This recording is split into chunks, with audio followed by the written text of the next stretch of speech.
అంటే ఒక మనిషిని హెచ్చించాలి అనంటే దేవుడి గట ఇష్టము కలగాలట. అది దేవుడి ఇష్టమట.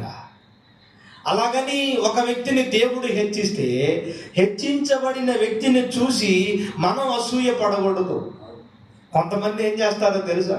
మనుషులు బాగుపడతా ఉంటే ఓర్చుకోలేరు, మనుషులు దీవించబడతా ఉంటే ఓర్చుకోలేరు.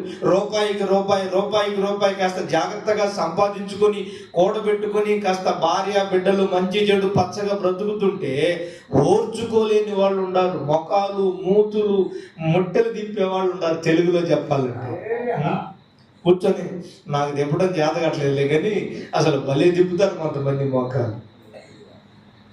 ఎదుటి వాళ్ళు బాగుపడుతుంటే ఓర్చుకోలేని వ్యవహారం.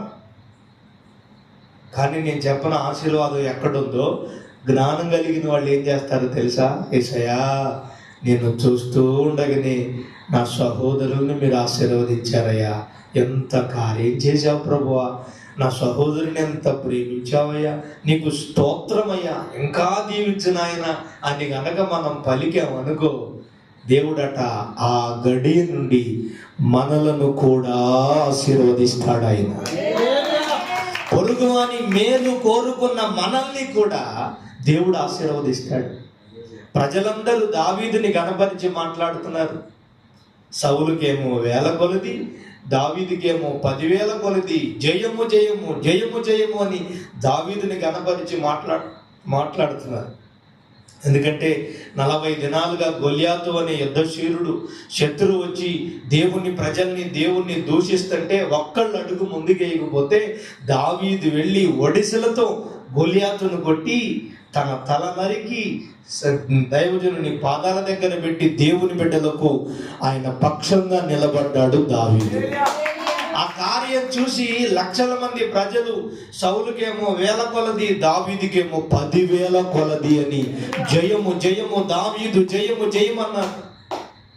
అది ఎదుటోడిని పొగిడితే కొంతమందికి అసలు గిట్టను కూడా గిట్టదు, తినే మెతుకులు కూడా అరగవు అసలు.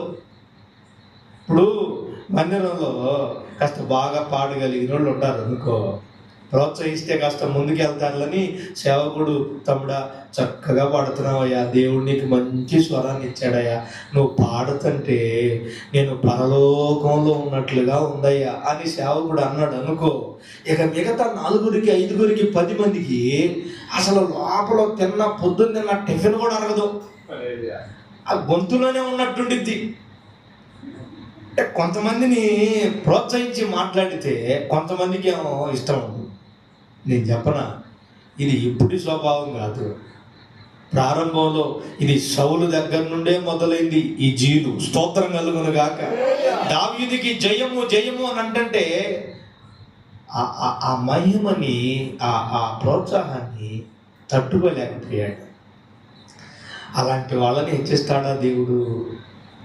అలాంటి మనసు అతనిలో ఉందన్న సంగతి మనకు తెలియదు, కానీ అతన్ని తల్లి గర్భంలో పిండంగా వేసిన దేవునికి స్పష్టంగా తెలుసు. స్తోత్రం కలుగునుగాక. ఆంతర్యమును ఎరిగినవాడు, హృదయ రహస్యాలు ఎరిగినవాడు, గుండె చప్పుడు ఎరిగినవాడు, ఎవరు ఎలాంటి ఆలోచనలతో తలంపులతో నడుస్తూ మెదులుతూ ఉన్నారో ప్రతి వాని ఉనికిని ఆయన స్పష్టంగా ఎరిగి ఉన్నాడు. స్తోత్రం, హల్లెలూయా.